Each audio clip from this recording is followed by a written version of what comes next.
And Mr. Betcher, we are live.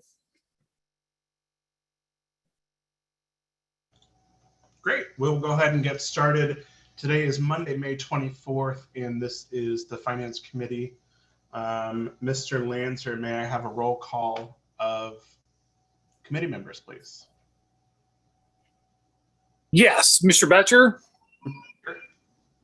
Ms. Cheney, Here. and Mr. Pridnoff. Present. All members are present.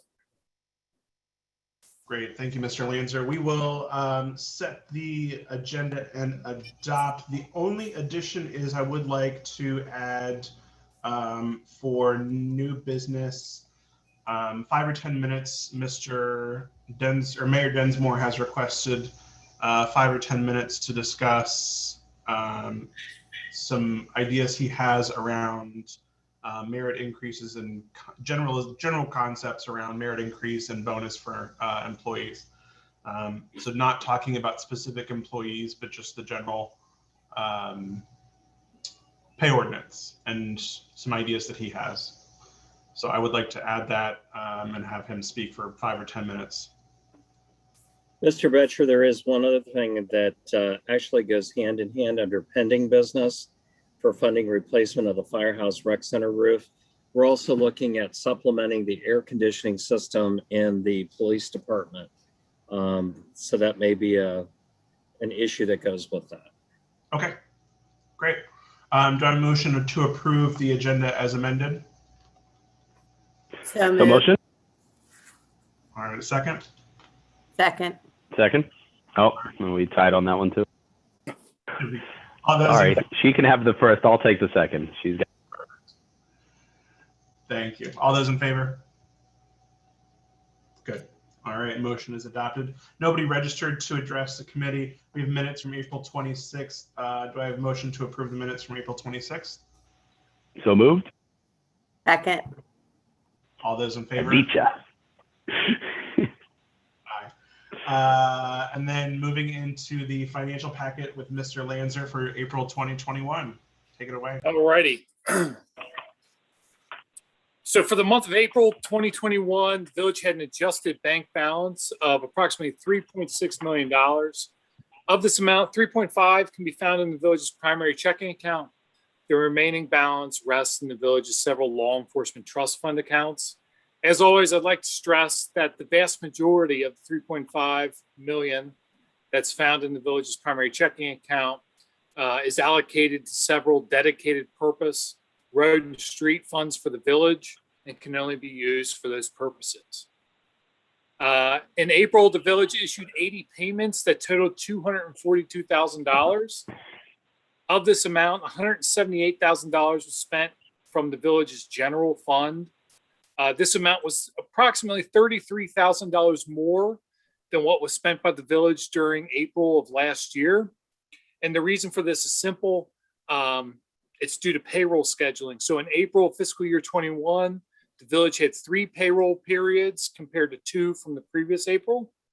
The largest sources of spend during April fiscal year 21 were payroll, as mentioned previously, Rumpke, Ohio Police and Fire Pension, COSI, which is the employee's health insurance, and OBERS, which is the state employee retirement fund. As for receipts, the village received 34 payments that totaled $1.4 million in April of this year. Of this amount, $518,000 was allocated to the village's general fund. Yes, $1.4 million is a large amount to be received by the village in a month, but $518,000 of that was received to the village's general fund in the form of property taxes. Or I'm sorry, yeah, 518 was received by the village's general fund. Of that, $365,000 was the first half general fund property taxes. This amount is greater than the first half amount received by the village from last year by the amount of $6,000. So it's approximately the same, but we'd rather be $6,000 to the good than $6,000 less. As for income tax receipts, the village received approximately $60,000 in April of this year. And this figure was just over $7,000 less than what was received by the village of April of last year. For the year, village income tax receipts remained $30,000 below where we were at this point last year. And again, there could be several reasons for this, including the most likely reason is simply that there's been a delay in receipts due to the federal and state governments extending their income tax filing deadline. In this scenario, the outstanding income taxes will be received by the village at a future point this year. However, we will continue to monitor income tax receipts and make any adjustments necessary. That's the end of my April financial report. I'm happy to answer any questions anyone might have. You mentioned that the property taxes are responsible for a great portion of the receipts for this month. How does that compare to last year? Maybe you mentioned, I just didn't hear. Yeah, so in the general fund, we received $6,000 more this year than we did last year. I did a cursory look over the other funds. So we collect property taxes for the general, the police, and the street levies. I believe each one was higher. The amount I don't have readily available, but we're trending in the right direction in property taxes. So that the vast majority of that $1.4 million we received was due to property taxes. Any other questions for Mr. Lancer? All I right. have two other items, if I could. Absolutely. As an update, the village has not received the latest round of stimulus funding yet. Some guidelines have been released and we are reviewing them, as well as total stimulus amounts are unknown at this time. But once we get them, I'll be sure to report that to the committee. And then the second item is we are requesting an adjustment to appropriations this evening. What I'm asking for you to approve is an adjustment to the police department's computer fund, Fund 2901.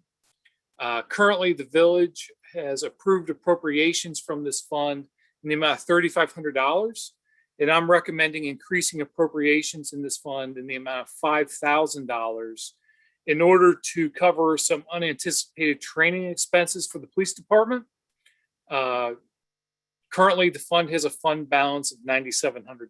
So we will, even by increasing the appropriations, we will still project a carryover in this fund for next year. Increasing by 5,000 or to 5,000? Increasing it by $5,000. Okay. Yeah, there is I believe several training updates that come up every so often. It's not an annual fee. I believe it's either a 2 or 3 year fee that the police department needs to pay for. And the approximate amount of that was $3,500. For accounting purposes on my end and on Anna and Paula's end, and even $5,000 I think would be sufficient to cover that, as well as in the event that any other ancillary training opportunities come up that the chief feels would be important for his staff to go attend this year. All right. Thank you, Mr. Lancer. Yep.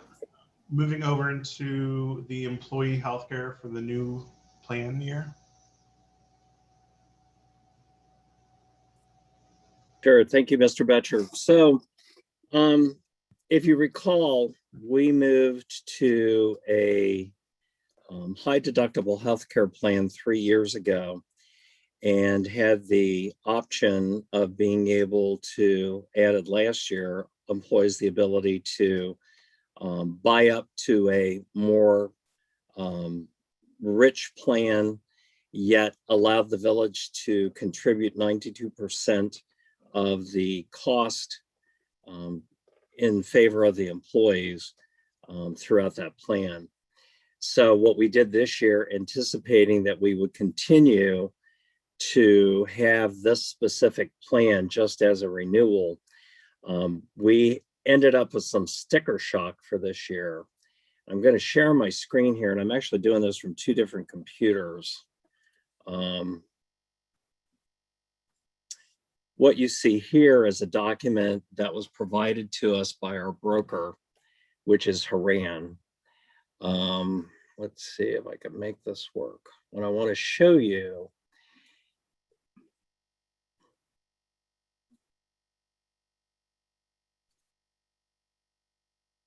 let's see.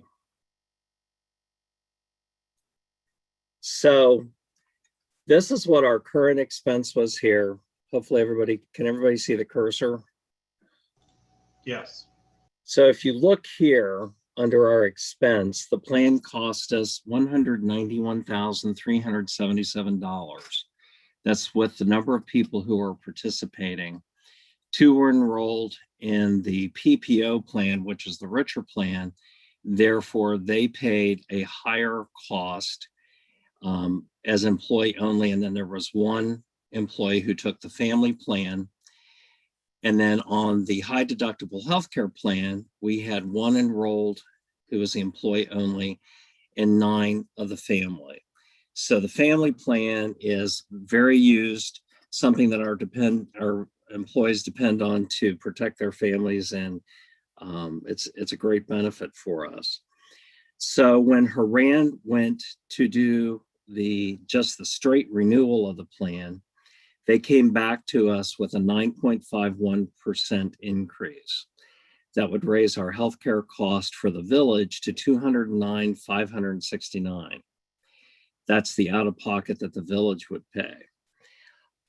One of the things to note here, though, is the significant negative impact that has taken place with the out-of-pocket maximums. So under the current plan, under the PPO, our maximum is $6,013.2. That's $6,000 for an individual, $13,200 for a family. Under the renewal, it went up to $8,000 for an individual and $16,000 for a family. We looked at this and said, that's unacceptable. That could bankrupt a family if you had any type of significant healthcare incident that would take place within a plan year. So then they went back, renegotiated, and they were not able to do anything with the deductibles. So as you'll see, they're the same here, 8 and 16. And then on the PPO plan, it's $6,900 and $13,800. And again, we said that's still unacceptable. So as we had some additional discussions on these plans, and let me see if I can get to my next page here. Bear with me.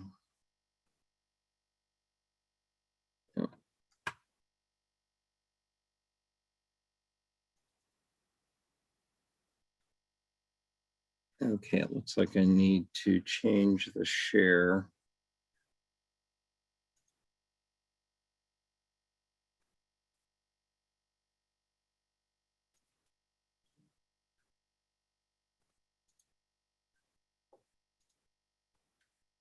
There we go. There we go, smooth as could be. So we've talked for a long time about joining the healthcare plan with the Center for Local Government. The Center for Local Government is a group of 18 other greater Cincinnati area communities that use their purchasing power and their size to create a self-funded healthcare plan. And what that allows this group to do is to have more input and more control over the cost of healthcare. The reason we haven't joined it for the last several years is because there is a significant investment in that first upfront year that you join the plan. And that has created, in our minds, a situation where we've not been able, because of our finances, to really look at doing this particular plan. If you look at this chart, let me find my fun tools here again. I'm not sure what I just did. Anyway, the deductible under the PPO, if we would join the Center for Local Government plan, drops it to $3,000 and $6,000 for a family, $3,000 for the individual, $6,000 for the individual on the high deductible healthcare plan. And then the maximum out of pocket is $6,000 for the individual, $10,000 for the high deductible plan. As you can see, a significant change in the out of pocket max.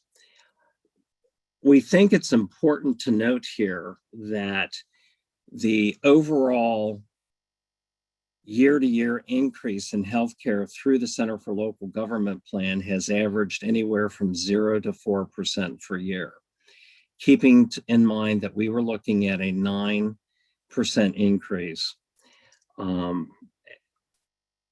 At this time where we are financially as a village and taking a look at the long-term healthcare landscape and whether or not healthcare is actually going to stabilize over the next few years, we are recommending that we make the investment, which would be a 14.6% increase in our healthcare, in order to join the Center for Local Government healthcare plan. This will put us in a position for the future to better control what we're doing, put us in a position to have some say in terms of the types of benefits that are provided to our employees. It's a huge investment in our employees because we believe it will help us control the high deductibles for max out of pocket that everybody is seeing in healthcare plans going forward. Andy was a part of the Center for Local Government at the time that this plan was actually formulated and the first communities joined it. Andy, do you have anything that you would like to share regarding the Center for Local Government plan? Yeah, currently I believe there's 19 communities in it. It's a self-insured pool, which the real advantage of having us being self-insured is you can tailor the plans to meet your needs. And you can also manage the any sort of premium increases yourself. And for example, if you're projecting a 6%, you have the health data to possibly spread that premium increase out over 2 years, for example. So instead of a 6% year one, you can have 2-3%. When I was with the Center for Local Government, that happened. So I think one of the big advantages, again, is control. It's self-insured, and you have the information on a macro level about the health of and well-being of your employees, so you can tailor the plans to meet those needs as well as projected needs. Again, there's 19 communities in it, and we will either be the 20th, I believe the 20th community. Each community, in terms of running the pool, has a vote. So any updates or changes to the plan offerings have to be approved by the board, and each community that's part of the pool has one vote. So again, it's that level of control that I think is a really strong advantage in going to CLG versus operating in the marketplace like we've been probably forever until now. So one of the things to keep in mind is that our plan year ends on June 30th. What we would need to do, since the center plan runs from August 1st until July 31st, we would need to renew our current contract with Medical Mutual until the end of June of this year. So we'll see a little bit of price difference for that particular month, but then we would do open enrollment in the month of July, which would then allow us to transition into the Center for Local Government plan starting August 1st. All of our other ancillary benefits, we're pleased with our vision insurance, with our dental insurance. Those were contracts that were actually negotiated last year. Most of those were 2- and 3-year contracts, so they're not coming up again until 2022. And at that time, we'll also be able to look at those types of benefits that are being offered through the Center for Local Government. For those reasons, we are making the recommendation that even though it is more expensive for us, we are in a financial position to do this year. We think this is positioning ourselves to protect our employees in terms of out-of-pocket expense going forward, and also putting us in a position where we have more control over our healthcare costs going forward, particularly not knowing what the volatility of the marketplace is going to be going forward. Can I just Yeah. ask, previous years, you said that they average of somewhere between 0 and 4% increase in cost. Is that Correct. That's correct? right.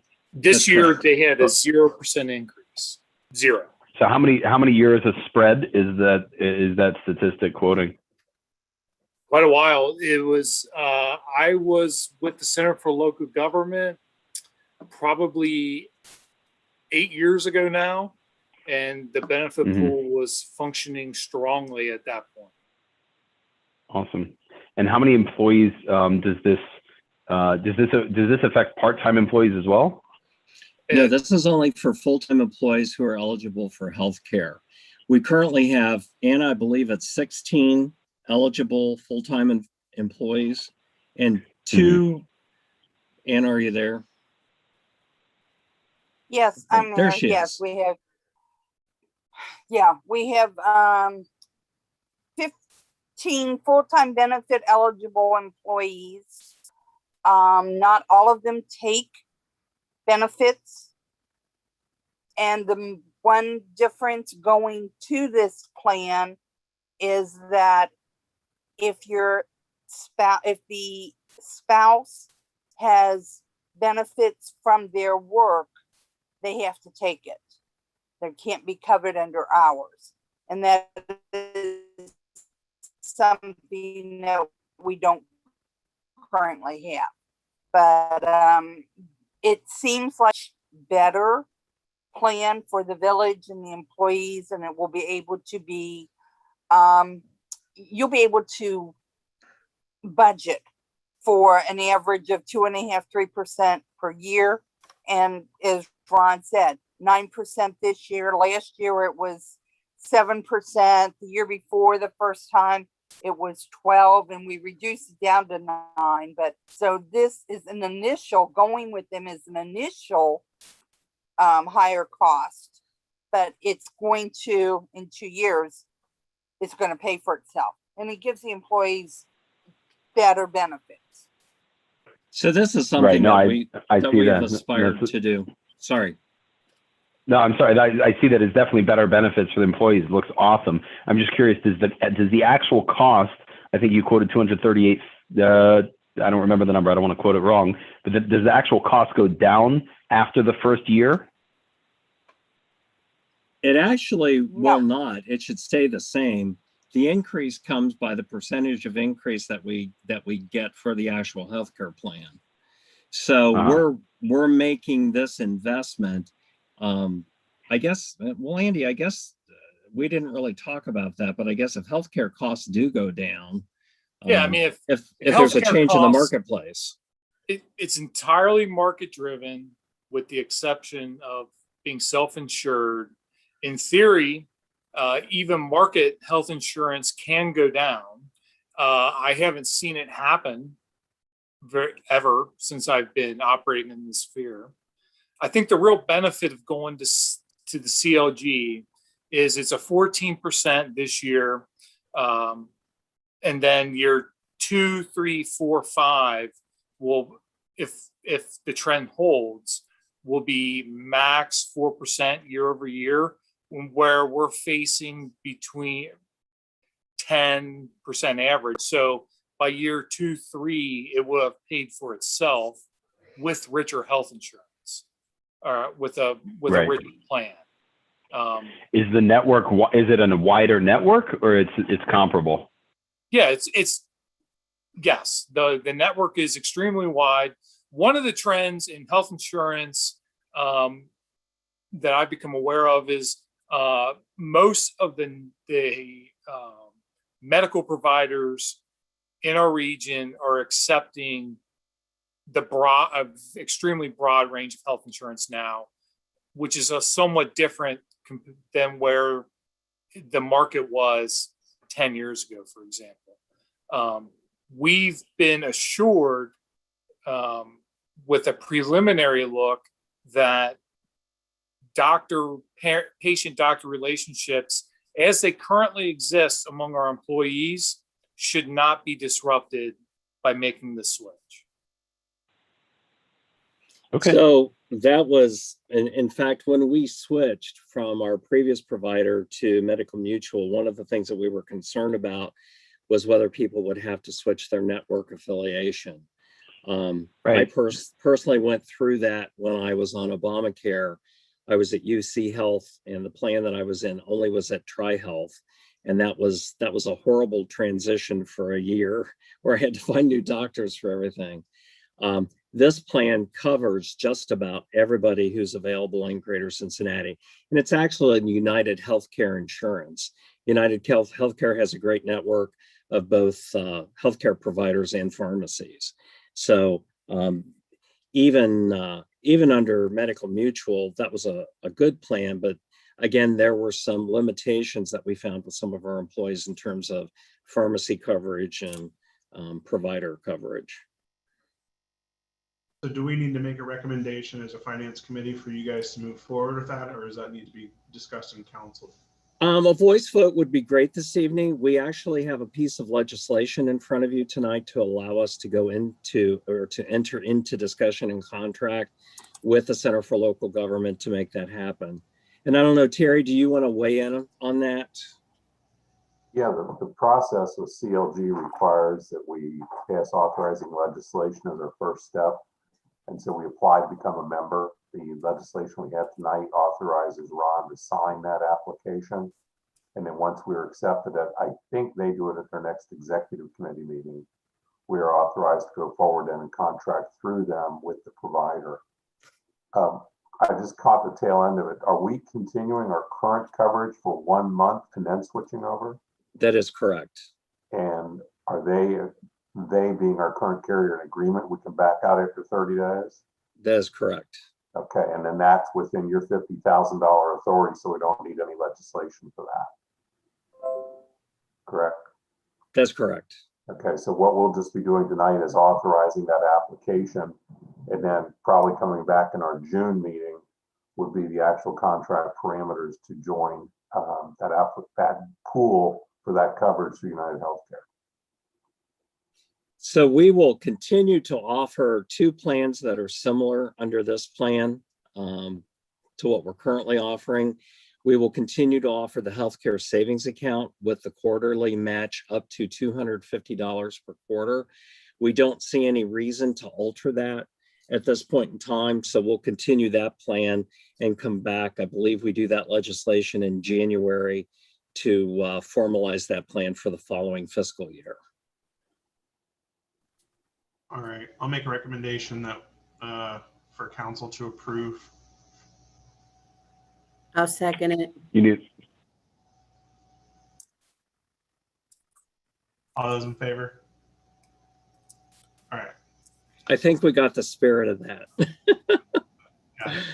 All right, and to wrap up new business, Mr. Mayor Densmore, if you can, maybe 5 minutes on just something to chew on with what we're going, and we'll have more discussion on it in June. Correct. Thank you, Mr. Betcher, Chair. So I think most of you have heard me begin the pitch on this, and I'll stay true to the 5 minutes. I appreciate the opportunity tonight to start the conversation with the members of the Finance Committee and have you guys thinking about this and looking at it, considering it moving forward. I've presented this idea, in theory with the administration, and as I've said, I've spoken to each of you as well on the proposal, and that is that I believe that our employees, regardless of their performance, should have a cost of living increase at the very least each year. And I would propose that we use what the state of Ohio uses each year for that. For 2019, that was a 3% increase, and 2020, that was a 1.4% increase. Again, this isn't saying that we cap increases at that. I'm saying that that would be the minimum that an employee would get. My thoughts on this is that if an employee isn't good enough to be getting what the state considers to be a cost of living increase, then they shouldn't be an employee here, and we should, look for someone to replace them. That I believe that we pretty much have this as a policy already in place. It's just not stated outright. And my concern is that I think it would be good to have it just built in that's what we're doing. The other piece of this concerns how we do merit increases. I think merit should be on top of that, so that the two are separated out and folks can tell, yes, this is precisely what you're getting for your performance versus this is what you're getting just because costs of things are going up. And in terms of all of this, I'm not proposing that we try to do it tonight, as the vice mayor and chair of the committee stated, and as I've stated as well. I'm thinking, let's look at this and aiming to implement it sometime this year. Moving forward is what I would think the ideal would be. I'm not looking at necessarily causing anybody's review process to be made longer. At this point, what I'm saying is that this is something that we could look at moving forward. The part about the performance, I'm in favor of structuring that into a bonus style system. And if it's a case where we can't afford to give bonuses all at once, give it maybe like quarterly, like we decide what the bonus is for the year, and then we administer that over the course of the year in these quarterly installments. My argument against the idea of us continuing to do a salary increase for merit is my feeling that, or my understanding, my opinion, that this tends to bloat budgets. That basically we have a system where the salary is increasingly going up, oftentimes beyond what the cost of living is, and that can't be rolled back if someone's performance is suddenly starts to go down. We're continuing to pay them for high performance, even though maybe they're closing in on retirement and they're just putting their feet up on the desk. But they're continuing to get that high salary. Whereas if it was a bonus system, immediately it would go back to their base salary if they're not learning, if they're not performing at the level that's expected. Again, they would still get the cost of living increase. So that's the general idea. I'm hoping that those of you that have questions about this will approach me about it, and that the administration can work with me on finding where the holes in this are, the difficulties are in terms of administering this. But I really appreciate the opportunity to present it this evening, and I'm hoping folks will engage me in conversations about it. Thank you for your consideration. Thank you, Mayor Densmore. Very quickly, any quick questions for Mayor Densmore before we move into pending business? I know we do have an executive session at the end of this that will want as much time as absolutely possible. Nothing immediately, though. We can move into pending business with the replacement of the firehouse, rec center, police station, and et cetera roof. Sure, very quickly. It's going to cost about $92,000 to replace the roof over the firehouse and the rec center. We started conversations with Tecta America. They did our roof previously and did a good job of it. It's a Gulf Manor-based business. They are on the government list of approved contractors, so they are eligible for us to use without having to go to competitive bid. They actually put aside materials for us prior to the material shortage starting to get to be a big problem. And we've been working for the past several months on trying to come up with a contract that was agreeable to both parties. So we are reaching out to a couple of different lenders to get the loan. Money is, funny thing to say, but money is cheap right now. And the more money you borrow, the cheaper it is. So one of the things that has come up in the last week or so is the air conditioning system in our building does not cover the front of the building well enough that the police department is comfortable in the hottest days of the summer. If you can think about the officers wearing their heavy gear and their vests in an environment that is not warm and that is extremely humid, it's a torturous environment, and we want to try and fix that. There are two, I think of them as motel style air conditioners. It's the big long units that fit in a window. The one in the squad room has been there probably 15 years. It is not working. It needs to be replaced. Those units cost about $8,000 a piece plus installation. The one in the chief's office is also starting to run into operational problems. And then we've had the need for some time to put a similar unit in Lieutenant Forrest's office. He's at the very southwest corner of the building, and his office kind of reminds you of an easy bake oven when it gets really hot outside.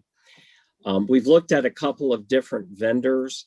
We have a contractor coming in now doing an evaluation of doing a remote compressor system that would be mounted on the roof of the building and then would control the air in those three particular offices.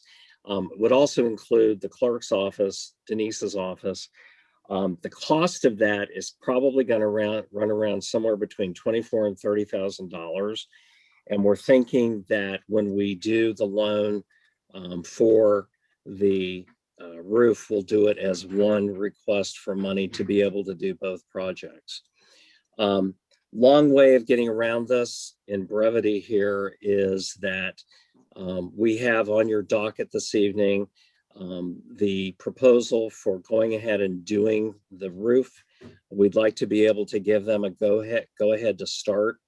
The contractor who unfortunately was going to be here this evening but was unable to tells us that if we don't get the project started quickly, they're going to need to release those materials. And at that point, we'll be looking at a 30% increase of cost, in addition to anywhere 120 days and beyond being able to start the project because of the lack of availability of materials.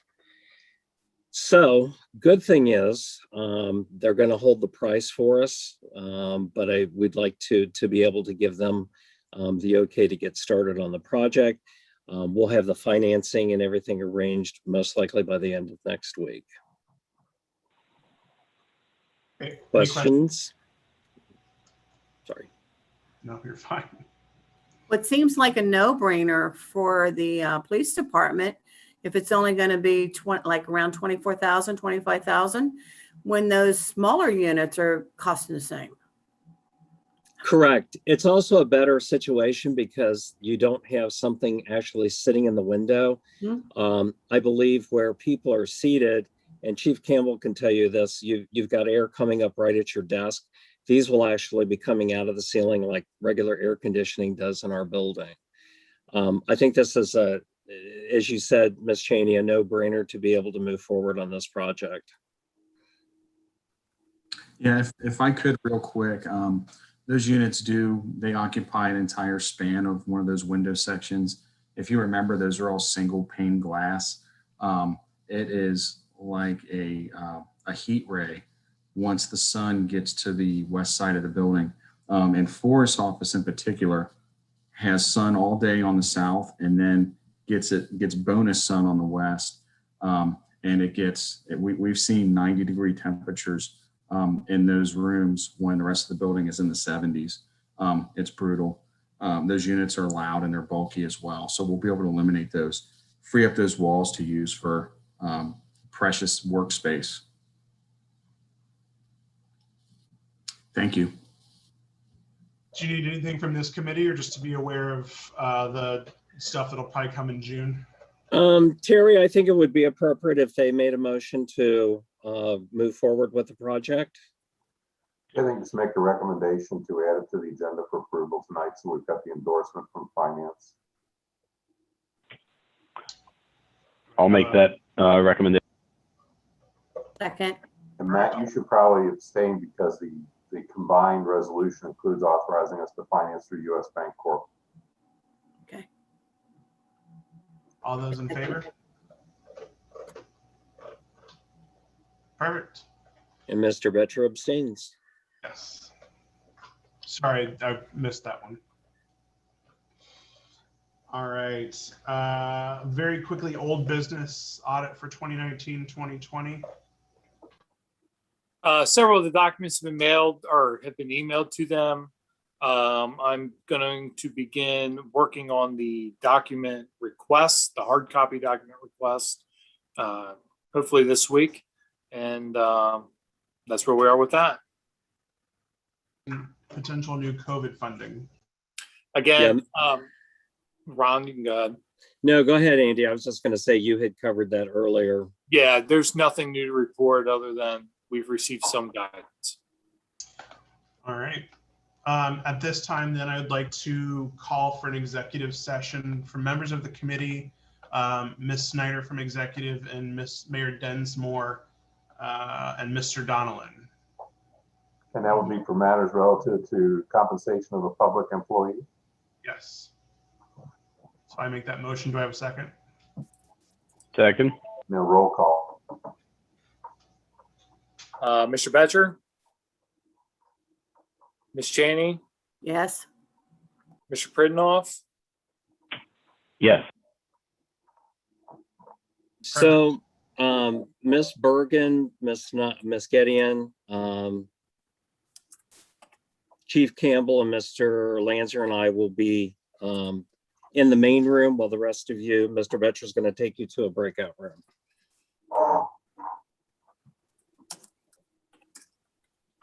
We'll be here waiting.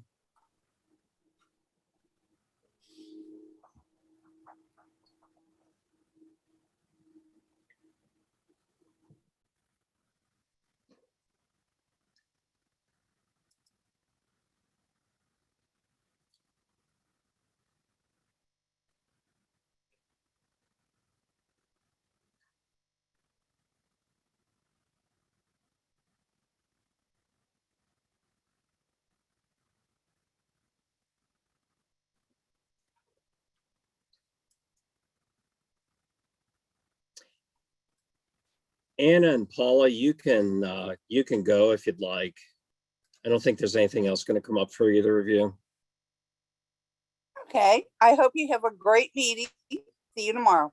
Thank you. Thanks, Paula. Thank you. See you tomorrow.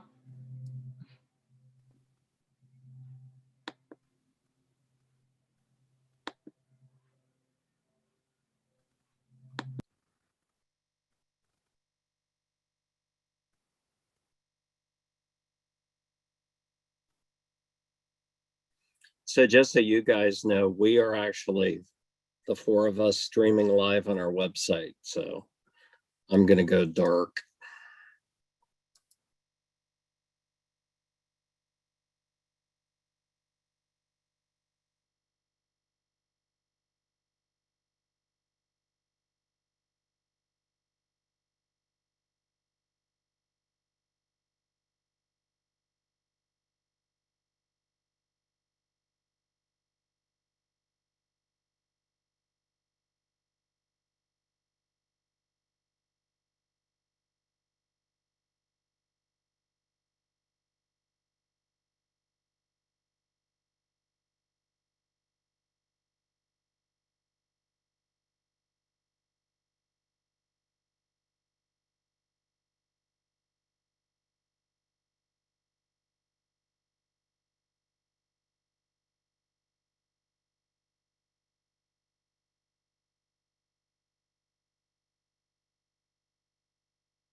Hey, Steve, how are you?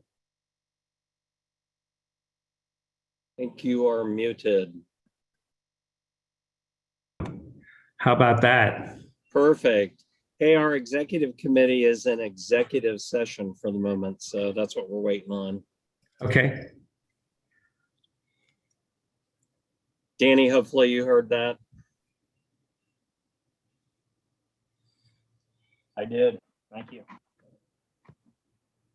Mr.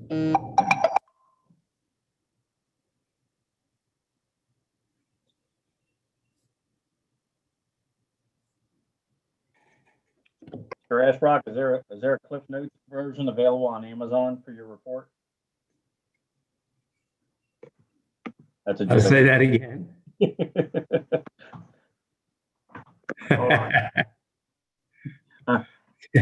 It's not as quick a read as I thought it might be. No, it's not a quick read. Sorry. I am reading every word though. Okay, guys, I would let you know that we are streaming live on our website. So if you could go dark and mute. Thank you.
Hey, Roger.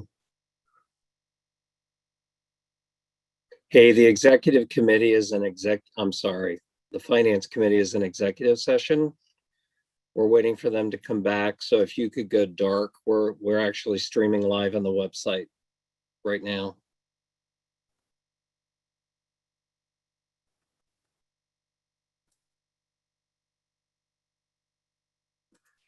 Thank you.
Mr. Mayor, I don't know if you can hear me, but if you just want to transition into the council meeting, we're ready to go.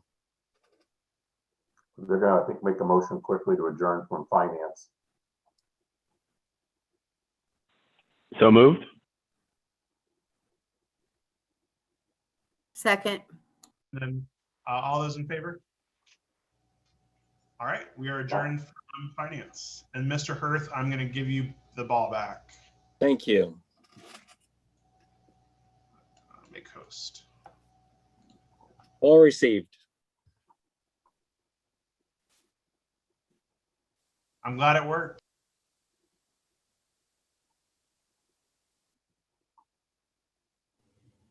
I would like to state that for personal reasons, my camera is remaining off tonight. We won't put that in the record, but thank you. Thank you. Thank you.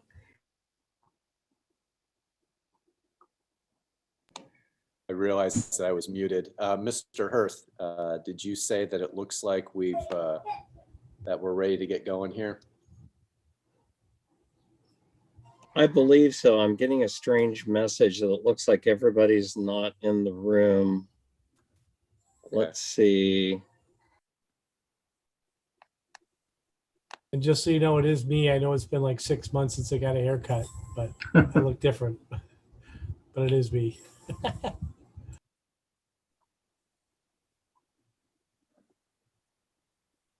Okay, do we have a quorum?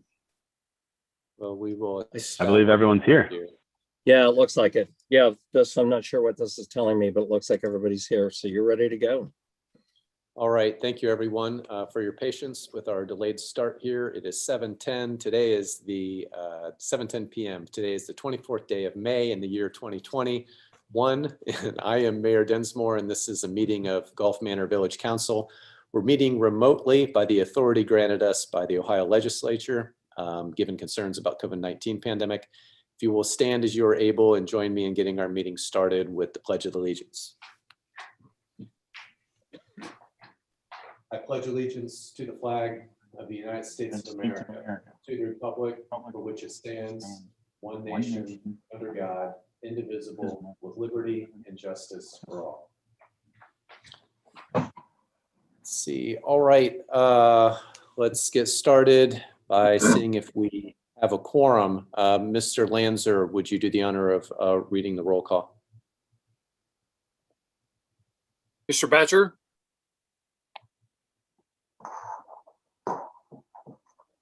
Mr. Batcher, Present. Ms. Chaney, Present. Mr. Knipp, Here. Mr. Pridnoff, Present. Ms. Snyder, Present. and Mr. Van Haar. Present. All members are present. Excellent. I'm presuming council's had an opportunity to review tonight's agenda. I'm aware that our solicitor, Mr. Donnellan, has requested that we have an executive session for matters of personnel and compensation this evening, and that it be moved to the front of the agenda. Do we have a motion to approve tonight's agenda with that amendment? So moved. So moved. Second. Second. All those I in give favor? it. I give it out. Aye. Right. I'm going to take that as unanimous unless I hear an objection. And Mr. Lanzer, are there any other registered persons to address council this evening? There are not. Okay. Mr. Then- Densmore, I would mention that former Chief Steve Ashbrook is here this evening to participate with us. All right, very good. Is he requesting separate time to speak publicly? No, it's part of our executive session. Right, okay, very good. Presuming council has had the opportunity to review the prepared minutes of our previous council meeting, do we have a motion to accept or amend and accept the April 10th, 2021 minutes? Motion to accept. Second. All those in favor? Again, without objection, I'm going to say that's unanimous. I say that because in the virtually here, I can't see everybody at once. So please speak up if it is not unanimous. And okay, I believe we, without objection, I'm going to, let's see, technically I have the first part that we would do is I see that Chief Timmers is here. Is that correct? And we have a fire district report. Are you prepared to Actually, give that, Mr. or do Mayor, we want to go to? Chief Yes. Timmers is not in the room, but he did send a report, which is in the packet. All right, very good. We'll delay getting into that then, and we'll go to our executive session as amended in our agenda today. For those who are watching, what that looks like is we're going to go to a separate private room. The screen will blank out while we're doing that. When we return, we'll be back in session for our public meeting. And we'll need to have a roll call vote to go to executive session for matters of personnel and compensation.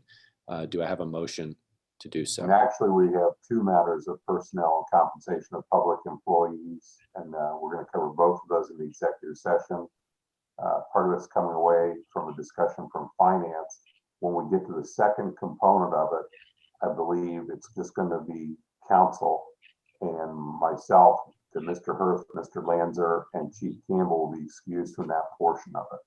Is that correct, Mr. Betcher? That's correct.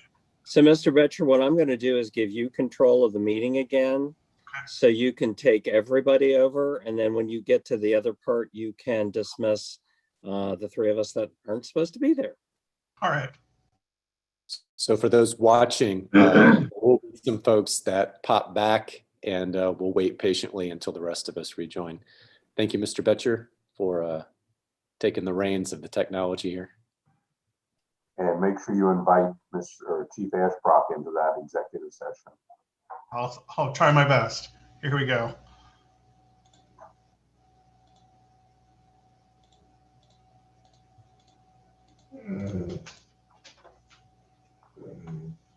I don't think I did that right. Hold on. Do we need a motion to move into executive session? Yeah, I'm sorry. Yes, I think we yes. need the roll call vote. Thank you, Mr. Lanza. Right, right. Do we have a motion? So moved. So Second, second. All right. Mr. Lanzer. Mr. Betcher, Yes. Ms. Cheney, Yes. Mr. Knet, Yes. Mr. Pridnoff. Yeah. Ms. Snyder, yes. Mr. Van Haar. Yes. All members voted in favor. And that the minutes will reflect that that's for matters of personnel, compensation of public employees.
And just a reminder that this is still being streamed live, so I'm going to go quiet and dark.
So just a reminder to everybody that we are live on the Gulf Manor website.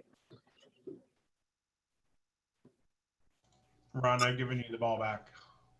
And it looks like Mayor Densmore is still in the room. He was maybe taking the bio break.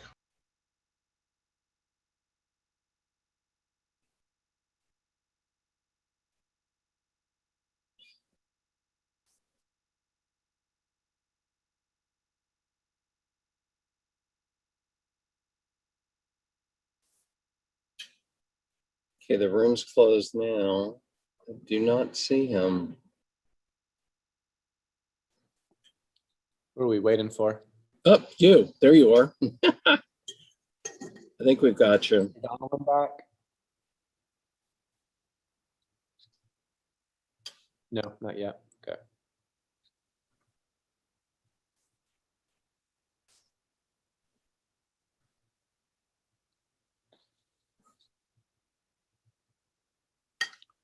Mr. Hirth, please let me know if I may not see it when our solicitor is available.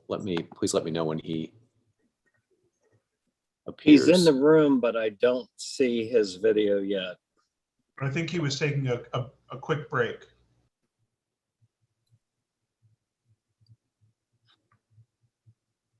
Three hours of executive session can do that to you. All right. So all just those who are just joining us, thank you very much for your patience.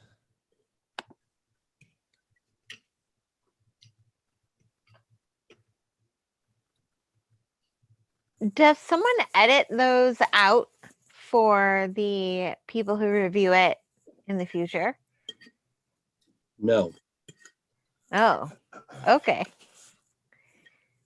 So, and as a reminder, we are live right now on our website. So these are recorded and they are archived on our YouTube account. And so folks that are wanting to go home, I'm talking about not council members, but people who are viewing this live, which I don't think we have anybody that I'm seeing right now, any other Correct. folks. But if there were, what I would tell them, or if they're viewing this as a recording, I believe you can kind of scrub over or kind of scroll through a video, and see where see where the activity is occurring. We might be able to add a little note to, like, with a timestamp where things restart up. Someone could put a comment in there if you're concerned about the long periods of a blackout. If you're just going to an archive and looking at it and realizing that the majority of the video is blacked out, that might So, be Mr. helpful. Mayor, this is what we show during executive sessions. Okay. So people can see what's going on. Right. So that's easy enough to kind of scroll through and see where that ends. It looks like Mr. Donovan is back. So without objection, I'm going to go ahead and resume our council meeting. And we'll get that started off by asking if there's any objection to go ahead and adding Chief Timmer's fire chief report to the record. Without objection, I'll presume everyone's okay with just going ahead and adding that to our report. And we'll get into my mayor's report here. As most people are aware, the governor issued a statement that the state of emergency in Ohio will be lifted at the beginning of next month. For the past 6 months, he's been stating that he would only lift the state of emergency when the rate of infection fell below 50 new cases every 2 weeks per 100,000 residents. So in Hamilton County, which has approximately 800,000 residents, that would be if we fell below 840 new cases every 2 weeks. We're currently about 2 times higher than that, having about 1,600 new cases every 2 weeks in Hamilton County.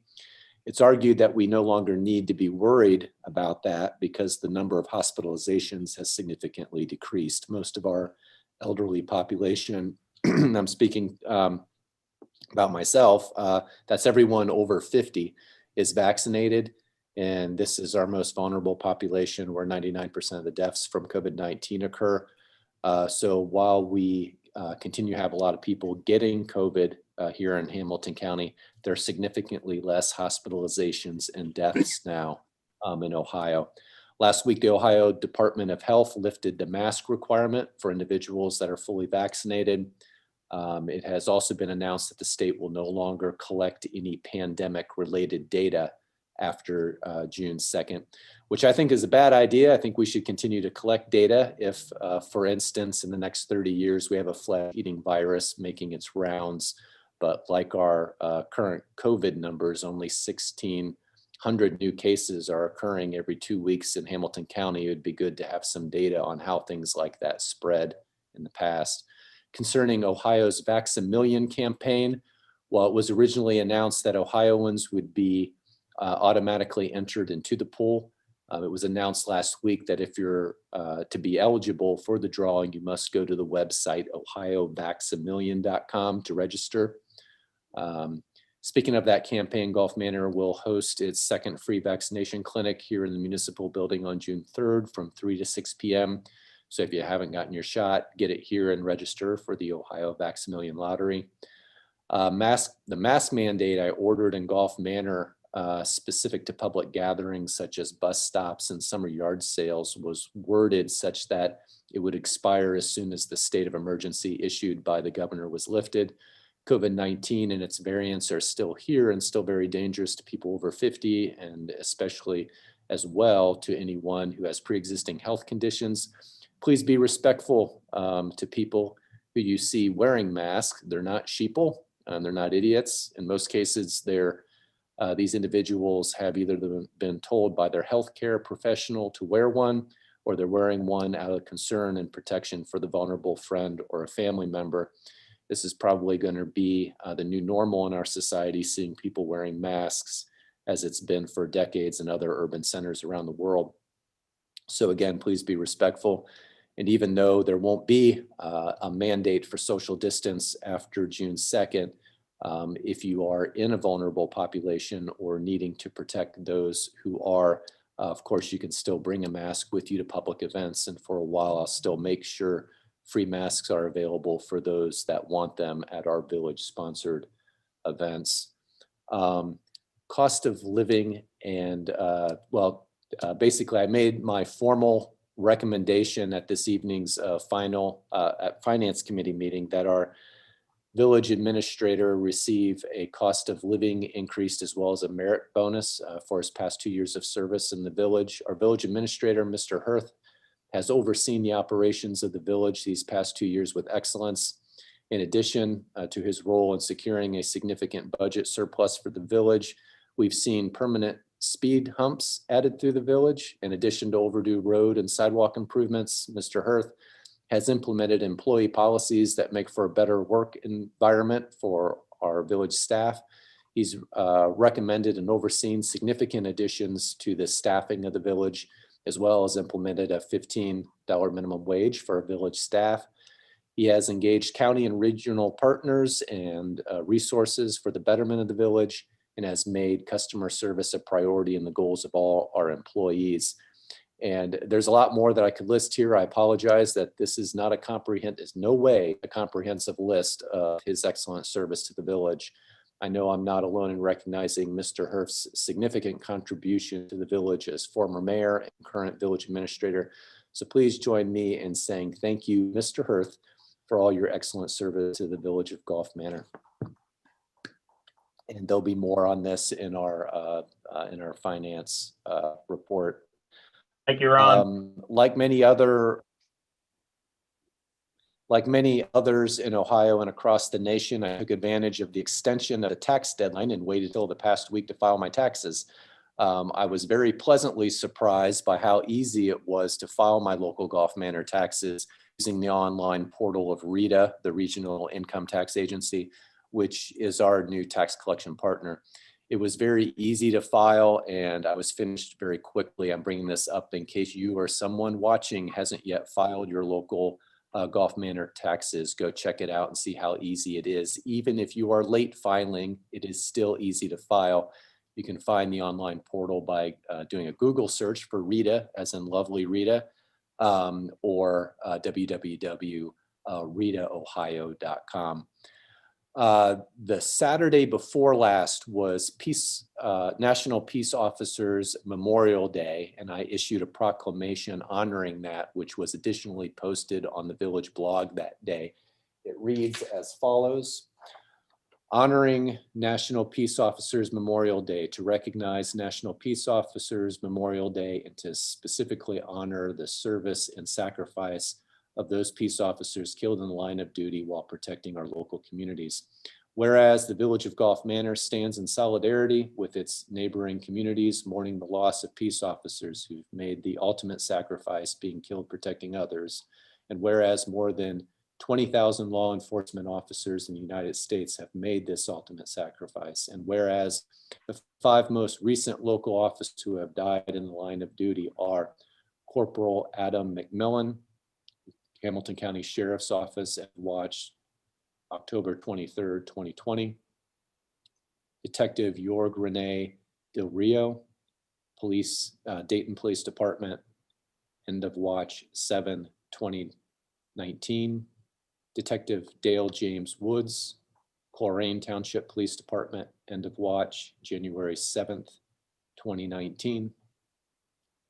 Police Officer, I believe this is Kaya Grant, Springdale. Yeah, it's Kaya Grant. That's how to pronounce her name. Thank you. Springdale Police Department, end of Watch March 21st, 2020. And Detective William Lee Brewer, Jr., Claremont County Sheriff's Department, end of Watch February 2nd, 2019. Whereas President Kennedy and the United States Congress designated that May 15th be Peace Officers Memorial Day and that the U.S. flag be flown at half-staff on this date each year. Now, therefore, I, Stephen Densmore, Mayor of the Village of Golf Manor, do hereby publicly recognize and respect the daily toll on families and intimate friends of active duty peace officers and salute the courageous and selfless service of peace officers in our community and communities across the nation. And in witness thereof, whereof I have herewith set my hand and caused the seal of the Village of Golf Manor to be affixed this 15th day of May 2021. And also this past week, I instructed our police chief to coordinate with the village administration in developing an official policy around lowering the flag to half-staff and raising it again, who's in charge of getting the physical act done, the process of how it will be authorized within the village, and how we'll make sure that our residents know that the flag has been lowered and why. The purpose for making an official policy is twofold. One, we want to make sure that it's done correctly in accordance with the laws of Ohio, regardless of whether any individual is absent due to illness, for instance. And two, we want to make sure that there is proper notice to ensure that all our residents are aware of the observance and can join us in honoring the observance. I myself or Ron will keep council posted on the progress of the public notification component of this policy. I was invited to do the official ribbon cutting ceremony this past Saturday for the grand opening of the Little Free Libraries in Golf Manor. We had two former mayors and 3 council persons present, as well as the members of the Little Library Committee and Michelle Gunther from the Literacy Network of Greater Cincinnati. Our local Peace and Love Bakery provided very popular cheesecake bites for the celebration refreshment. I think everyone agreed it was a fun time, lots of good connections made. We have 10 little libraries distributed throughout the village, and I'll attach a map of where those are located in my online report. Our variance allows for 2 more little libraries to be placed in the community, and I personally received a number of requests from folks wanting more information on how to apply to have one of these in their yard. I have a recommendation concerning this in that the northwestern portion of the village doesn't have any yet. And in keeping with the idea of having the libraries evenly distributed across the village, I think we should state a preference that the 2 remaining authorizations be in that portion of the village. And I have a question about who we direct that preference, who I would direct that preference to, if it's the planning commission or the village administrator or someone else. And you can get with me on that at a later time. A final note, I'll be moderating a Q&A with Senator Cecil Thomas and Representative Gene Schmidt, who are co-sponsoring bipartisan legislation to end the death penalty in Ohio.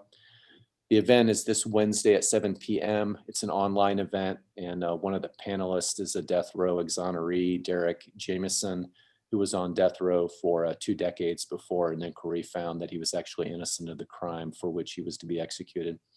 You can Google a list of talking points people use who oppose the death penalty. The ones that may be most relevant to our community is that research has shown that those who get executed, getting executed is largely dependent on how much money one has, the skill of their attorneys, the race of the victim, and where the crime took place. People of color are far more likely to be executed than white people, especially if the victim is white. Highly respected researchers known for their unbiased integrity have researched all this and published in peer-reviewed journals to have their findings double and triple checked for accuracy, and the result has been the conclusion that the death penalty is unfairly implemented. As mayor of a predominantly African-American community, I'm honored to have been asked to be the moderator of the Q&A section of this event. It will be recorded, so I'll make sure to include a link to the recording in my online report if you can't watch it Wednesday night. If you do want to watch it, let me know and I'll send you a registration link. And that is the end of my report this evening. And I will turn it over to, I believe that is the village administrator, Mr. Hirth, for your report. If you have any questions, please get with me about them. Thank you, Mr. Mayor. It is customary after you read a proclamation to ask council for their affirmation. If you'd like to do that. Council, do you have an affirmation of the proclamation from, it's proclamation number 2021-1, honoring National Peace Officers Memorial Day? I affirm that proclamation. And then a second. I'll So second. Oops, sorry. All And those then a in vote. favor of the affirmation? Without objection, I will take that as unanimous. Mr. Hirth. Sure, and thank you for your leadership on that particular subject. I know that's very important to our police officers. Quick update on COVID protocols. The building has opened up again. Protocols continue to evolve based on response to the CDC guidelines and the Ohio Department of Health's orders. All orders from the governor will rescind on Wednesday, June 2nd. We are encouraging visitors and employees to be respectful of others in their daily interactions, including hand sanitizing, handshaking, sneezes, coughs, sniffles, fevers, and observing social distancing and keeping workspaces sanitized and in good order. We will expect that when employees and visitors are not feeling well, they will work remotely or stay home. If nothing else, COVID-19 has taught us that employees should feel empowered to make best decisions regarding their health status, particularly when they're ill. We are preparing to welcome council back to the municipal building no later than July 12th. The exterior tent continues to be in place for the summer, which will continue to serve as an alternate meeting space, with the administration south entrance to the municipal building now being open Monday through Friday, 8:30 a.m. to 4:30 p.m.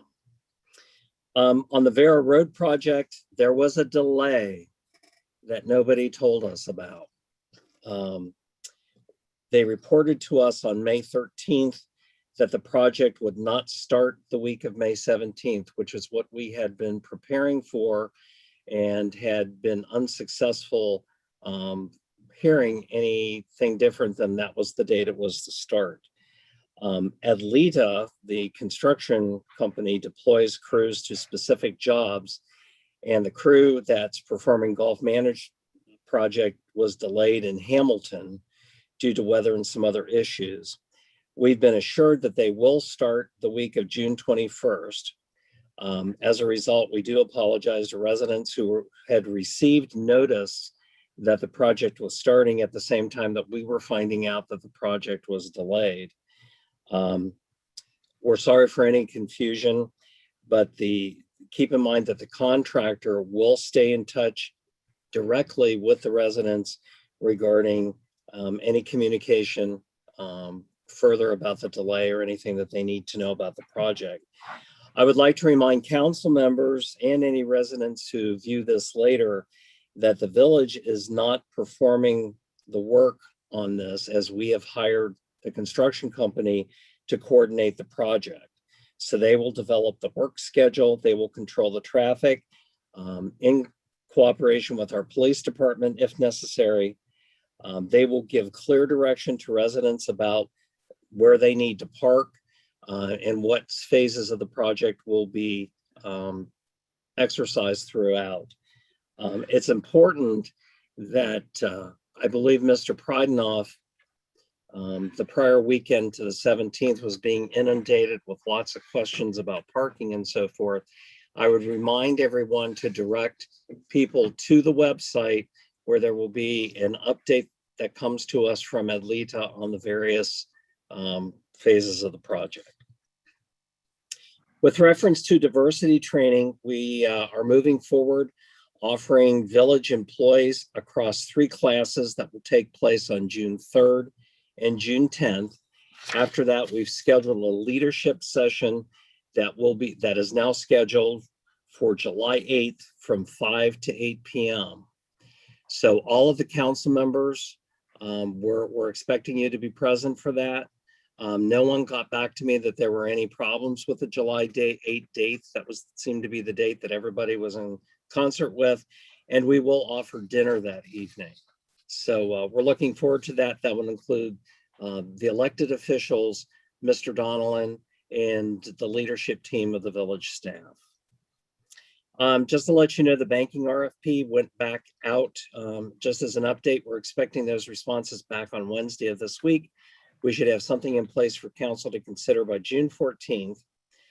We're going to talk a little bit about, in Mr. Donnellan's section, the employee health care update and the replacement of the fire rec building roof.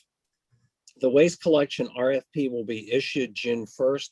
We're starting to work on that. We're using our partners at Hamilton County Solid Waste. Had a nice conference call with them last week, and that will be something that we'll be getting taken care of during the summer months. And then finally, village offices, keep in mind, will be closed this coming Monday, May 31st, in observation of the U.S. federal holiday, Memorial Day. That is the end of my report for this evening, unless there's any questions. Thank you, Mr. Hirth. And if there are no other questions, Mr. Lanzer, do you have a fiscal officer report? Yes, for the month of April, fiscal year 21, the village had adjusted bank balance of approximately $3.6 million. Of this amount, $3.5 million can be found in the village's primary checking account, and the remaining balance rests in the village's several law enforcement trust fund accounts. I'd like to stress that the majority of the $3.5 million that's found in the village's primary checking account is actually allocated to several dedicated purpose road and street funds for the village and can only be used for those purposes. In April, the village issued 80 payments that totaled $242,000. Of this amount, $178,000 was from the village's general fund. This amount was nearly a $33,000 increase versus what was spent in April of last year. And the reason for this is simple. April fiscal year 21 had 3 payroll periods compared to 2 from April of last year. The largest sources of spend during the last month were payroll, as I mentioned before, Rumpke, Ohio Police and Fire Pension, COSI, which is the employee health insurance, and OPERS. As for receipts, the village received 34 payments that total $1.4 million.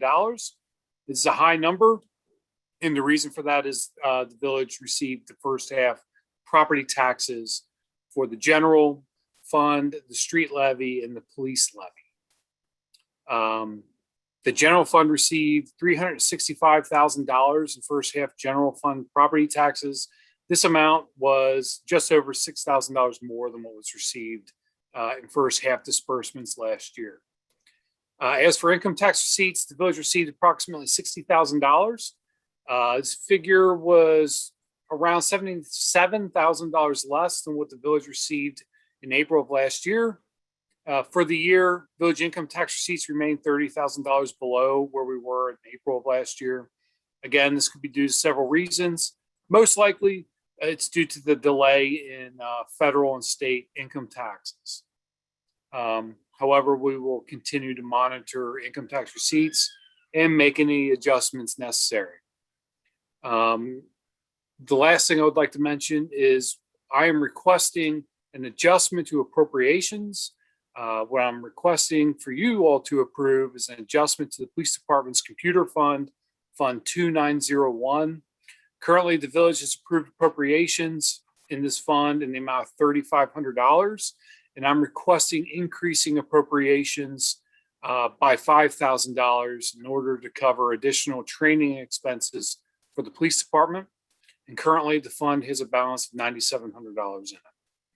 It's the end of my report, and I'm happy to answer any questions. Thank you, Mr. Lancer. And if there are no questions, I will ask Chief Campbell for his activity report.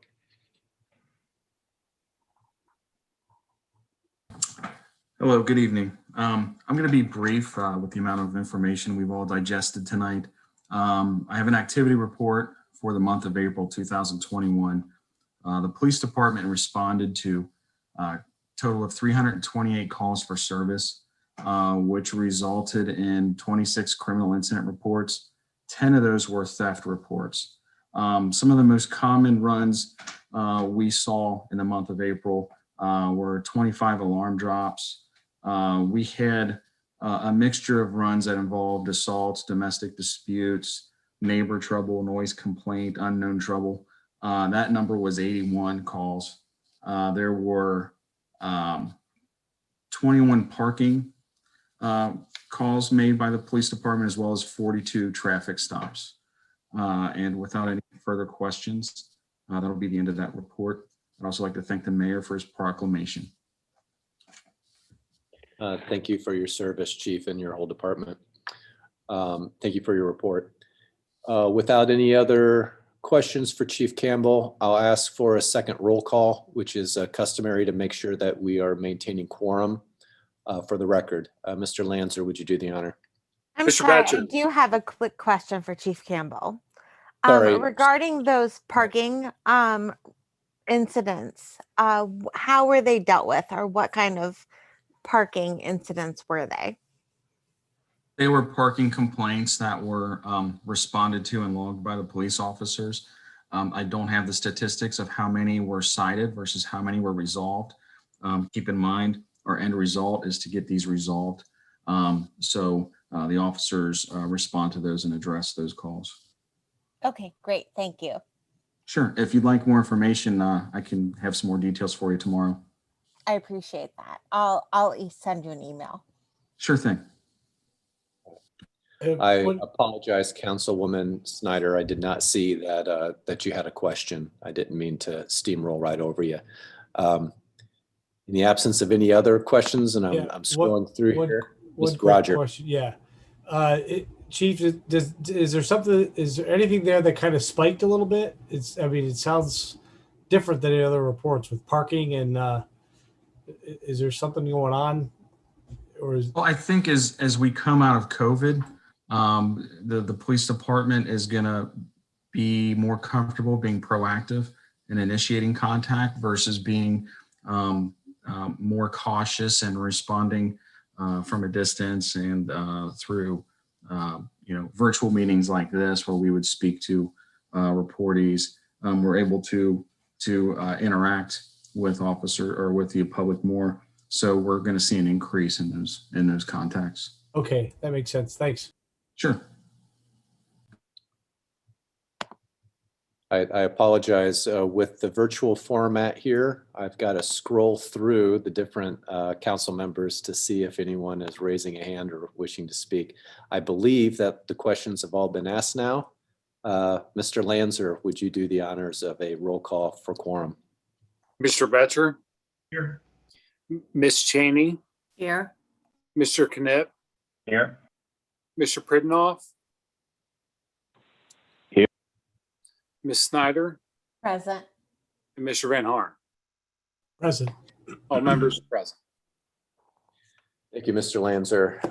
I will now turn it over to our solicitor, Mr. Donnellan, for legislation and discussion. I understand that there was a request for an amendment to the legislation that will be discussed this evening.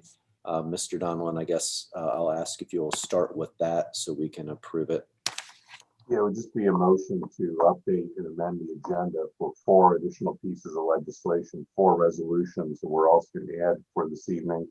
One is a resolution establishing the compensation for the village administrator. The other 3 are related resolutions to request tax levy information from the auditor's office. So can we have a motion to make the amend the agenda to add those items? So moved. Second. All those in favor? Aye. Without objection, I'm going to take that as unanimous. Please speak up if it is not. It's hard to scroll through and see, especially if people have their video off. So without objection, I take that as unanimous. Thank you, Mr. Donnellan. Please proceed. The first piece of legislation is ordinance number 2021-8. And can we read this by title only? Is there a motion? Motion. Second. Is this a roll call or all in favor? Yeah. Voice vote. Aye. So I see dancing hands across the screen, so it looks like it's unanimous. Thank you. This is an ordinance to amend appropriations for current expenses and other expenditures of the Village of Gulf Manor for the fiscal year ending December 31, 2021. And I need a motion to approve, a second, and then a roll call. But while Mr. Lanzer touched on it briefly, it's just updating expenditures. So if there's further discussion after the motion to approve, we can take questions or discussion before the vote. Motion to approve. Second. Is there any other questions or discussion? Otherwise, we'll just do a roll call vote. Looks like a roll call. Mr. Betcher, Yes. Miss Cheney, Yes. Mr. Knipp, Yes. Mr. Pridnoff, Yes. Miss Snyder, Yes. Mr. Van Harn. Yes. And as an ordinance, this can take effect immediately. May we have a motion to suspend the second and third readings, and then a roll call vote on that motion. So moved. Second. Roll call. Mr. Betcher, Yes. Miss Cheney, Yes. Mr. Knipp, Yes. Mr. Pridnoff, Yes. Miss Snyder, Yes. Mr. Van Harn. Yes. Second piece is resolution number 2021-8, and this concerns an application to participate in transit infrastructure funding. May we have a motion to read that by title only? Motion. Second. One brief comment on this. My understanding is I had requested that we look at, when we're doing road projects, that we begin looking at having covered bus stops in Gulf Manor as part of that. We have a reduced number of bus stops currently in Gulf Manor, and I've been discussing with the administration plans to remedy the fact that we don't have any that are covered which affects a significant number of our residents who use the transit system here. And part of the authority moving forward with seeking this funding for Weehee Road is to be looking at updating our bus stops along Weehee as well. That was all. Are there any other questions? If not, do we have a roll call? Well, we need a voice vote first on the motion to read by title only. Reading by title only. We have a motion by Ms. Cheney and a second by Ms. Snyder.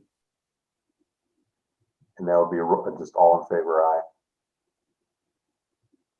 All in favor, aye. Looks like all in favor. And then this is a resolution authorizing the village administrator to prepare and submit an application to participate in the Transit Infrastructure Fund programs and to execute contracts as required. And we need a motion, a second, and a roll call vote to approve. Motion. Second. Without any further discussion, can we have a roll call? Mr. Betcher, Yes. Ms. Cheney, Yes. Mr. Knipp, Yes. Mr. Pridenoff, Yes. Ms. Snyder, Yes. Mr. Van Haar. Yes. Mr. Donald, may I say just quickly, I was muted. This particular fund comes from the transportation levy that went into effect last year during COVID. So there's a pool of money that will allow projects to be initiated on streets, particularly those that service Metro. Weehee and Lasanaville are our two major Metro streets in the village. And one of the projects that we have is renovating Weehee Road, which did not qualify for state or county funding for this year, but our road engineer feels that there may be a chance that we can get funding through this transportation levy. Part of the putting this plan together when we do the engineering will also be looking at building these bus stops and transit pads along the way, which are concrete pads to keep the asphalt from being torn up. This could be a really important help to our village in getting this particular project done. Mr. Hirth, simultaneously with this project, would we be able to update the trash can situation at these bus stops? We can certainly look into it. Okay, because I know the one at the municipal building, it's kind of wrought iron or but it's affixed. It seems to be much sturdier than the current ones we have on the streets. Yeah, I think our long-term plan will be to take a look at things like that. But as we get closer to the engineering, we'll be able to talk specifically about items like that. Okay, great. Thank you. Thank you, Mr. Donald. The next piece of legislation is resolution number 2021-9. May I have a motion to read that by title only? So moved. Second. All those in favor? Looks unanimous. This is a resolution rescinding resolution number 2020-4, which declared a state of emergency in the village due to the COVID-19 outbreak. A motion and a second, and I'll explain the background to this. Motion to approve. Second. The background to this is a year ago, as we started into this pandemic, we passed legislation giving emergency powers to the mayor, the village administrator, particularly relative to contracting.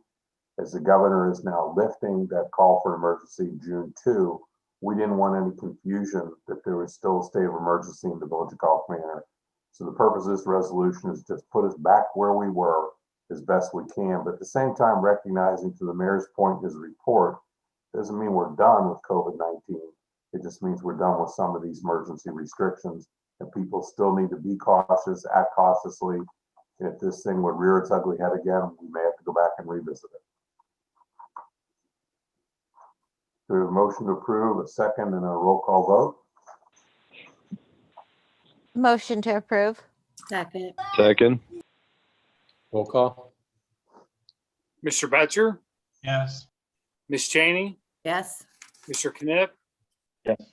Mr. Pridnoff, Yes. Ms. Snyder, Yes. and Mr. Van Haar. Yes. Next two resolutions, and I'll read them individually, are contracting resolutions.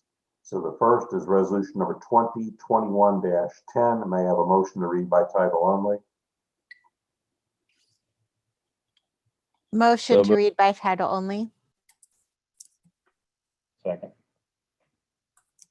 All those in favor? Aye. Looks unanimous. This is a resolution authorizing the village administrator to make application to and to execute documents to join the Center for Local Government Benefits Pool for Health Care Benefits. I need a motion. The second, I think either Mr. Lanza or Mr. Hurst are going to touch on the background of this. So moved. So moved. Oops. Second. Second. He could have the first. I'll take the. And Mr. Hurst or Andy, or you want to explain for those who Sure. are not in finance? So one of the things that has been a priority of ours is to try and contain healthcare costs. And the last 2 years, we have been in a position where, sorry about that. We've been in a position where we've not had the finances to be able to join the Center for Local Government Healthcare Pool. Basically, that pool is 19 other communities within the greater Cincinnati area that pool their resources in a self-funded healthcare cooperative. Our renewal for the current plan that we're in with Medical Mutual came back initially at a high increase of about, I want to say it was a 10%. I'm sorry, Andy, if you have these numbers, I lost my Yeah, screen here. It was a little bit less than 10%. So then they went back and did it again, came up with a 5% increase. But what happened with that is deductibles, particularly for a family plan, which is the greatest plan that is used by our village from at least 9 different employees. The deductibles went up as high as $16,000 for out-of-pocket max. We felt that that was unacceptable. Under the Center for Local Government Healthcare Plan, they've had a year-over-year standard increase of 0 to 4% for the last several years. The caveat to this is that even though we were looking at originally just under a 10% increase, then to a 5% increase, we're making a recommendation to bite the bullet this year with a 14% increase to join the Center for Local Government Plan. What this will do for us is allow us to have greater control over our healthcare costs in the future. It also allows us to bring our deductibles back into a decent range for our employees. So that is a huge investment that the village will be making in our employees, and also in the future of being able to contain healthcare costs. Andy, did you have anything additional you wanted to add to that? Andy was with the Center for Local Government when they originally started this self-funded plan. No, I think you covered, you hit all the greatest hits. It's a self-insured pool. Because it's self-insured, the pool has a better ability to contain costs and manage any sort of premium increases over the short and long term, because the pool has direct access to the the individuals in the pool. And then the other big thing is because we're joining the pool, we will be a voting member of the board. So any adjustments or changes to any of the plans or plan designs, the Village of Gulf Manor will have a say in that. I think it's a really smart move on our end to join it. And I believe we have a recommendation or an affirmation from the Finance Committee about this as well. That's right. That's right. The Finance Committee was briefed on this at the previous meeting, and speak for Mr. Betcher, but they were all in agreement to proceed this way to make the recommendation to council. All right, so are we ready for our roll call vote? All right. Mr. Betcher, Yes. Ms. Chaney, Yes. Mr. Knipp, Yes. Mr. Pridnoff, Yes. Ms. Snyder, Yes. Mr. Van Haar. Yes. The next piece of legislation is another contract, and may I have a motion to read this 2021-11 by title only. So moved. Is there a second? Second. All those in favor? Looks unanimous. This is a resolution authorizing a contract with Tecta America Zero Company LLC and U.S. Bancorp Government Leasing and Financing Inc. for roofing repairs. And I need a motion and a second, and we'll give some background explanation to this. So moved. Second. Just my 2 cents before Andy or Ron weigh in. Tecta America is a participant in the local designee for the state of Ohio for roofing repairs through the National Cooperative Purchasing Program. This enables us to join that program without competitive bidding. We can contract directly for these repairs, which expedites the process, as well as saving us some long-term money. And the best part about it is they are a business cited within Gulf Manor. Like we did about a couple weeks ago, where we combined the purchase of the police cruiser with the authorization for bank financing. We're doing the same in this resolution so that Mr. Hurth and Mr. Lanza can go forward and finance these repairs with U.S. Bancorp. U.S. Bancorp has also indicated they would expand that line of credit or that loan to include related repairs that are not coming through Tecta America, but for the installation of HVAC units on the roof. So once we approve this, we'll be able to get that loan from U.S. Bancorp at the favorable rates to do both the roofing repairs and the related HVAC installation. Mr. Hurth has authority under his role as village administrator to contract directly for those HVAC work. So Andy or Ron, is there anything more you want to add to that? One thing I would make council aware of is we started talking with Tecta America back in February on this project, and they had actually purchased materials to do this and have them stored while we've been going back and forth on contractual issues. When I was speaking with them last week to make sure that the estimates were current, because I think everybody's aware of the cost of building materials going up exponentially in the last few months, it turns out that were we just starting the discussions now, the cost of this project would be 30% more than the actual cost that they are going to charge us, since they already have the materials for this. So we're estimating that the actual project is going to cost around $92,000 to do that entire roof. This is a huge savings for us. I can't say more about the company. We had asked them to come this evening to talk a little bit about this and give some exposure to council. But this is a company that thinks very well of our village and is making an investment in us. We're very thankful that we're able to do this at this price point. And before we continue, I need to recuse myself from approvals due to being an employee and shareholder in U.S. Bancorp. I just have one question, Ron.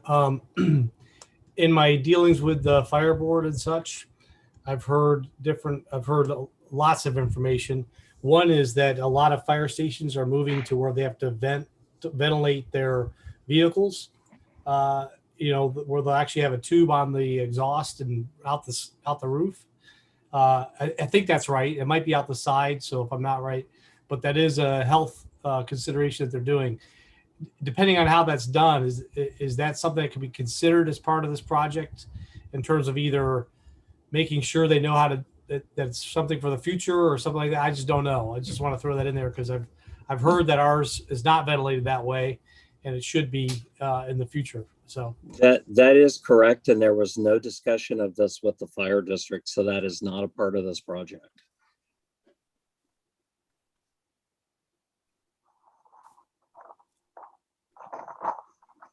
thank you. A roll call vote. Other questions? Are we ready for a roll call? Ms. Cheney, Yes. Mr. Knipp, Yes. Mr. Pridnoff, Yes. Ms. Snyder, Yes. Mr. Van Haar. Yes. Before I read this next piece of legislation, Article 10 of our charter states that resolutions that do not apply to contracts for purchase of service or goods take effect 30 days after passage. What we're doing with this next resolution is certifying to the auditor, which we're required to do before we put our renewal of 2 mills on the ballot. We're required to certify to them a request to update us as to the value of those 2 mills. So this will be read as an emergency so we can pass it and take it down to the auditor's office now rather than waiting another 30 days. So with that, can I have a motion to read this by title only? So moved. Second. Second. Those in favor? Aye. Looks unanimous. And this is a resolution declaring the necessity of levying a tax in excess of the 10 mil limitation equal to a 2.0 renewal mills and requesting a county auditor to certify matters in connection therewith and declaring an emergency. We need a So moved. motion and a second. We need a motion to approve it as an emergency and a second. Second. I think Sharon moved. Mm-hmm. And this is just part of our normal routine. State statute 570903 says there, or 570503, I'm sorry. Before we put about initiative out there for a levy, we must first get it certified by the auditor. We'll get that certification back, and then either at our June or July meeting, we'll actually pass another piece of legislation to take it to the Hamilton County Board of Elections and put it on the November 2, 2021 general election ballot. This is not an increase. This is merely a renewal of the existing 2 mills for a period of 5 years.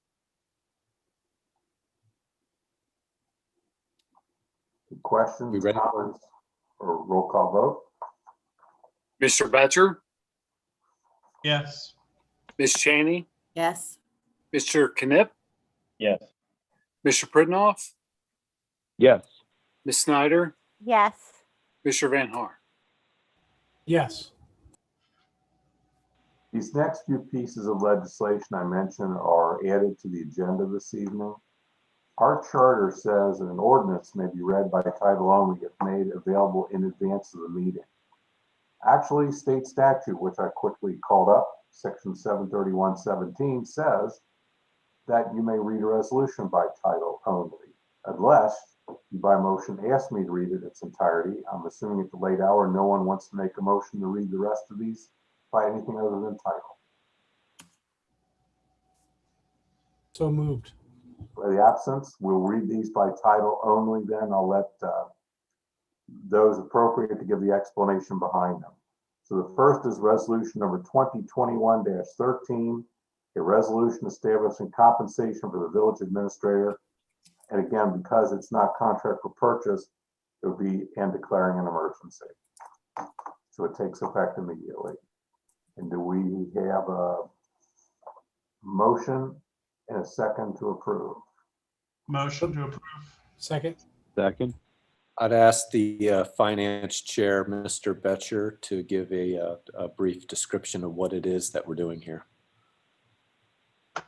After reviewing the annual review delivered by the mayor and executive committee to Administrator Hirth in recognition of his exemplary service to the village, where he goes above and beyond the duty that is expected of him, and for all that he has done to help us dig out of a $200,000 deficit a few years ago to now having a near $1 million carryover.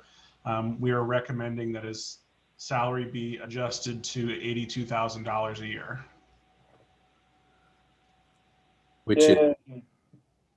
Which is still below what some administrators of other villages are making. To make that a point, it is a bump in his current salary, but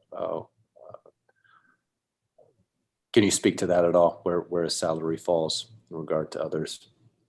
Yeah, I mean, Ms. Cheney did just an extreme amount of homework comparing the village to other villages in the areas, townships, etc.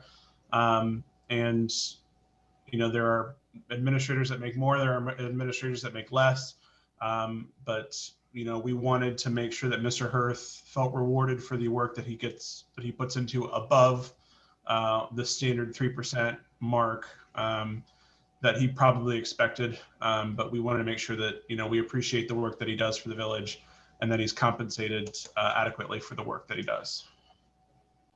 Thank you very much. I am so proud of Mr. Hirth. I don't know how we do this over Zoom, but can we all clap or something? Clapping very loudly. Okay. Thank you. My screen is flickering all over. Thank you. Well done. Well earned. Well deserved. Thank you. Great It's a job. pleasure. Well, after the accolades, now you need to do a roll call vote. Roll call, please, Mr. All Lanzer. right. Mr. Batcher, Yes. Ms. Cheney, Yes. Mr. Knipp, Hell yes. Mr. Pridnoff, Yes. Ms. Snyder, Yes. Mr. Van Horn. Yes. Congratulations, Mr. Hirth. And we'll now move to our last three, which are all related. Before I introduce these three, I'm going to kind of combine the discussion of this legislation with the Little Miami Fire District Station 47 project report. We've been in negotiations or discussions now for over a year with our other partners in the Little Miami Fire District about our continuing role with the district. I have a meeting tomorrow with one of the proposed new partners to go over in detail what they're proposing relative to servicing the village. We did get two proposals. One was to provide service directly from Station 47 on Weehee Road. The other was to provide remote service. And while they're both high quality departments, part of Steve Ashbrock's report to us and part of the conversation that we've held, it's always been the feeling that there's a responsibility to meet the expectations of the residents of Gulf Manor, and that is to provide that prompt professional service from Weehee Road. And so we're going to look strongly at that proposal. We have that service today. We would look at a proposal to see about substituting that service. But it's not only expectations of residents of Gulf Manor. We've heard through conversations and on the Zoom meetings for Columbia Township, there's an expectation from the residents in Ridgewood to also have service. And I think Columbia Township has mentioned to Ridgewood residents that it's their intent to provide that service through Gulf Manor. So what we're doing here in this next step with this legislation is trying to find out from the auditor what the financial model would be. As we did earlier on a renewal piece, we need to first certify the auditor what monies would be generated from various levies. And then we can use that information to come back later this summer to put a formal proposal on the ballot. This is not saying we're going to tax at these levels. And it's not saying that the decision is being made tonight to exit the fire district. That decision still needs to be made and formalized in a resolution if that's the direction we're going to take. But this is part of that financial model. Also part of that financial model by statute, if we would decide to leave the district, is allocating assets to us from the district. So what we're doing tonight is getting the information from the auditor's office and allowing our negotiating team to use that information to figure out how we best continue service for the residents of Gulf Manor and potentially those residents of Ridgewood. So with that background, even though the statute says if you don't make a motion to read it by its entirety, it's by title only. We've always done that routine. I'm going to ask you to make a motion to read these next three by title only. So we have a motion. So moved. Second. Those in favor? As we did with the 2 mil, I want to get this information quickly, so these will all three be proposed as an emergency. And the first is resolution number 2021 dash, are we up to number 13, Mr. Lanzer? We're at 14 now. 14. In honor of Pete Rose, we'll start with number 14. We just finished David Concepcion. So resolution number 2021-14, a resolution declaring the necessity of levying a tax in excess of the 10 mil limitation equal to 14 mils and requesting county auditors certify matters in connection therewith and declaring an emergency. Can I have a motion to approve as an emergency? Motion? Second. All those in favor? We're going to do it by roll call. But folks who may be listening or watching this, the reason we're doing these three levels, 14 mils, the next one is 15 mils, the next one is 16 mils. 14 mils keeps the tax at its current level. So moving out of the district, we'll be taxing the residents of Gulf Manor at the same level. But recognizing that contract partners may have a different model to propose to us, we're asking for information at 14, 15, and 16. Ultimately, the decision will be made once we know what that partnership is, what that contract is, what the financial model is. We'll have to pass a second resolution. And it could be 14 to 16. It could be anywhere in the middle there. This gives us the information in setting up our financial model. So with that, any questions or comments, or we do a roll call vote? Mr. Betcher? Yes. Ms. Cheney? Yes. Mr. Knipp? Yes. Mr. Pridnoff? Yes. Ms. Snyder? Yes. Mr. Van Haar? Yes. And this next one is resolution number 2021-15. The title is a resolution declaring the necessity of levying a tax in excess of the 10 mil limitation equal to 15 mils and requesting the county auditor to certify matters in connection therewith and declaring an emergency. And we have a motion to declare or to pass as an emergency.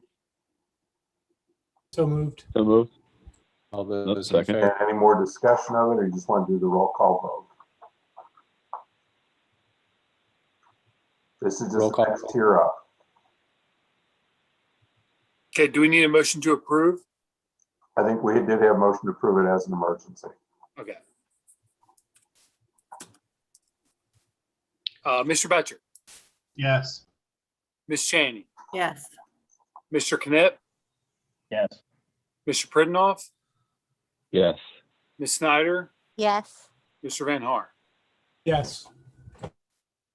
Then the last piece is resolution number 2021-16, a resolution declaring the necessity of levying a tax in excess of the 10 mil limitation equal to 16 mils and requesting the county auditor to certify matters in connection therewith and declaring an emergency. And we need a motion to approve as an emergency and then a roll call vote. Is there a motion? Motion. Second. All those in favor? So we have to do a roll call. Well, I thought it was to approve as an emergency separately and then a roll call. It's approval as emergency is part of the process to approve it, and then the roll call on that to approve it. Sorry for my error. It's late, and it's by coincidence, folks, that 14 is the number 14, 15 is the 15th resolution, and 16th is the 16th. I would love to take credit for that, but it's pure luck. That's Sharon Rose and Foster. Mr. Betcher? Yes. Ms. Cheney? Yes. Mr. Knipp? Yes. Mr. Pridnoff? Must be present at Village Hall, and we must vote while we're present at Village Hall like the old days. So I think this may, other than June, this may be our last Zoom meeting. And that's all I have. Thank you, Mr. Donnellan. I did not fall asleep. We did not have an executive committee meeting this evening, but Ms. Snyder, did you have a report or no? No report. Ms. Cheney, for education, did you have a report? I'm going to submit it to Andy and he can add it to the minutes, if that's okay. Without objection, go ahead and we'll do that. Thank you, Ms. Cheney. Mr. Pridenoff, nonprofit report. Yeah, I'll just read very quickly. On Saturday, May 22nd, Go Golf Manor neighbors and friends celebrated the grand opening of the Little Free Library's cohort in Golf Manor. Mayor Stephen Densmore cut the ribbon on his own Little Free Library. There are now nine Little Free Libraries located throughout Golf Manor, with more to be added as residents take stewardship of their own libraries.